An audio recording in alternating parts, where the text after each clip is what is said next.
Hello friends, আমি অচিন্ত। আমি চলে এসেছি ইউটিউব চ্যানেল টু সাইড কিচেনে। আমরা একটা নতুন রেসিপি শেয়ার করবো, সেটা হচ্ছে ইটালিয়ান চিকেন বানিয়ে দেখাবো। তো সেটা বানাতে কি কি উপকরণ লাগে আসুন দেখায়। তার আগে একটা কথা বলি, আমার চ্যানেলে যেসব ভিডিও ছাড় আছে, আপনাদের যদি ভালো লেগে থাকে অবশ্যই লাইক, কমেন্ট ও শেয়ার করবেন, বেশি বেশি করে শেয়ার করবেন। আর যদি আমার চ্যানেলে আপনি নতুন হয়ে থাকেন তাহলে প্লিজ সাবস্ক্রাইব করে নিতে, বেল নোটিফিকেশনটা অল করে দেবেন, যাতে আমার ভিডিও আপনাদের কাছে আগে পৌঁছে যায়।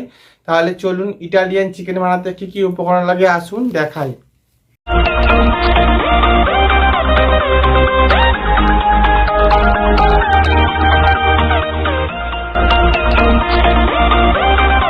ইটালিয়ান চিকেন বানাতে কি কি উপকরণ লাগে আসুন তাহলে দেখিয়ে দিই।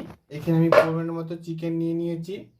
এখানে পরিমাণ মতো ধনে গুঁড়ো, জিরে গুঁড়ো, হলুদ গুঁড়ো, আর এটা হচ্ছে গোলমরিচের গুঁড়ো, লঙ্কার গুঁড়ো, লবণ নিয়েছি পরিমাণ মতো। এখানে নিয়েছি সর্ষের তেল পরিমাণ মতো। এখানে আমি কিছুটা পরিমাণ মতো রসুন কুচি করে নিয়েছি। এখানে আমি আদা গোটা নিয়েছি পরিমাণ মতো। এখানে আমি 4টে পেঁয়াজ ছোটো ছোটো করে কেটে নিয়েছি। এখানে 8টা টমেটো নিয়ে নিয়েছি, 2টো কাঁচা লঙ্কা নিয়েছি চিড়ে, আর একটু অল্প সামান্য টক দই নিয়েছি। চলুন তাহলে রেসিপিটা শুরু করি। চিকেনটা ভালো করে মাখিয়ে নেব, এই জন্য ভালো লবণ দিয়ে দেবো পরিমাণ মতো, জিরে গুঁড়ো, ধনে গুঁড়ো, হলুদ গুঁড়ো, এটা হচ্ছে গোলমরিচের গুঁড়ো, লঙ্কার গুঁড়ো, টক দই, পেঁয়াজ কুচি, সর্ষের তেল। ভালো করে সব উপকরণগুলো মাখিয়ে নেব, ভালো করে চেপে চেপে মাখাবো যাতে মাংসের গায়ে লাগে। ভালো করে ম্যারিনেট করে নিচ্ছি, এটা আমি 10 মিনিট রেখে দেবো।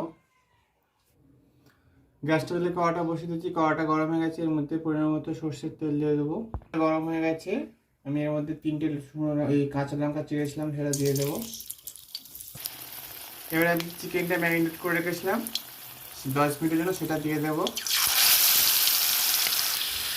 এবারে আমি এটা হালকা করে নাড়বো, একটু হালকা কষবো।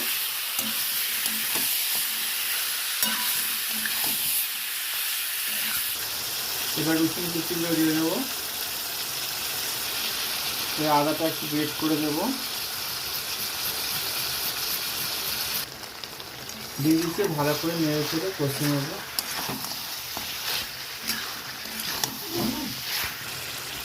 টমেটোটা আমার পেস্ট করে দিয়ে দেবো এভাবে গ্রেট করে। টমেটোর সসটা দেখানো হয়নি বন্ধুরা, ওটা দিয়ে দেবো। ভালো করে নেড়ে চেড়ে কষিয়ে নেবো।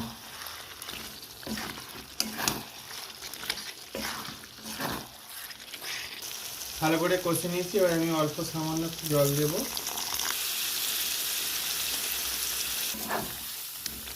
বেশি জল দিয়ে অল্প সামান্য রাখি, এটা একটু আরেকটুখানি শুকনো করে নামিয়ে নেবো। হয়ে গেছে আমার। দেখুন আমার ইটালিয়ান চিকেন রেসিপিটা রেডি হয়ে গেছে, এটা আমি এবার নামিয়ে নেব। দেখুন আমার ইটালিয়ান চিকেন রেসিপিটা হয়ে গেছে। এই রেসিপিটা দিয়ে আপনাদের ভালো লেগে থাকে অবশ্যই লাইক, কমেন্ট ও শেয়ার করবেন, বেশি বেশি করে শেয়ার করবেন। আর যদি আমার চ্যানেলে আপনি নতুন হয়ে থাকেন তাহলে প্লিজ সাবস্ক্রাইব করে দেবেন এবং নিচে বেল নোটিফিকেশনটা অল করে দেবেন, যাতে আমাদের ভিডিও আপনাদের কাছে আগে পৌঁছে যায়। তাহলে চলুন দেখা হচ্ছে নেক্সট ভিডিওতে। আমাদের রেসিপিটা যদি আপনাদের ভালো লেগে থাকে অবশ্যই আমাদের পেজটাকে ফলো করবেন ও আমাদেরকে পাশে থাকবেন ও সাবস্ক্রাইব করে দেবেন। তাহলে চলুন দেখা হচ্ছে নেক্সট ভিডিওতে।